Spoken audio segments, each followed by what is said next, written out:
Une amie me disait pourquoi il n'y a qu'à quelques personnes que le Seigneur parle. Pourquoi le Saint-Esprit choisit certaines personnes? Car je lui parlais de ma propre expérience. Je vous réponds aujourd'hui clairement. Nous sommes tous égaux aux yeux du Seigneur. Comprenez que nous sommes tous égaux aux yeux du Seigneur. Il désire habiter en nous et être notre guide, étant donné que c'était son but lorsqu'il a sacrifié son Fils unique à la croix. Pourquoi dites-vous qu'il y a des privilégiés? Pourquoi vous dites que le Seigneur choisit certaines personnes alors que son plan, c'est la sanctification des uns et des autres, que nous soyons tous unis par la foi afin de constituer le corps du Christ, sachant que nous allons constituer le corps du Christ en exécutant uniquement la volonté du Père Céleste. Ce n'est qu'en exécutant sa volonté que nous participons à l'avènement du règne du Seigneur. L'objectif était de nous envoyer donc le Consolateur lorsqu'il a sacrifié son Fils et que nous soyons tous remplis du Saint-Esprit. Il n'y a pas de privilégiés.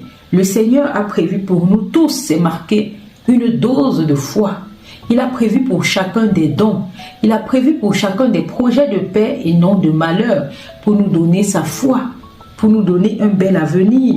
Seulement qu'il y a beaucoup qui décident de rester sourds à l'appel de Dieu afin de continuer d'assouvir leurs désirs charnels. Beaucoup préfèrent demeurer dans leur confort, préférant une liberté dans une prison dorée sans la foi étant la proie du malin, qu'une vie de liberté en Christ, c'est-à-dire débarrassée de toute servitude, de tout lien de la servitude. La servitude, c'est quoi? Il est temps que vous compreniez ceci, parce qu'il y a beaucoup qui pensent que vivre avec le Seigneur, c'est d'être privé de sa liberté. Je l'ai entendu dans la bouche des amis avec qui je discutais à table précisément le week-end dernier. Et ils me donnaient les contraintes qu'était de servir le Seigneur. Ils se disaient que est-ce que nous sommes donc venus sur terre pour vivre dans les contraintes? Nous ne sommes pas libres de nous épanouir et d'avoir nos biens. C'est à peu près ce qui était dit. Mais vous avez totalement une façon de penser biaisée du monde. C'est le Satan qui est en train de vous mener à l'erreur, à la faute, à la condamnation. Il vous fait penser que la liberté du Seigneur est une oppression. Pourtant, c'est lui qui vous oppresse au travers de la soi-disant liberté que le monde vous offre. Vous êtes enfin plongé dans la servitude.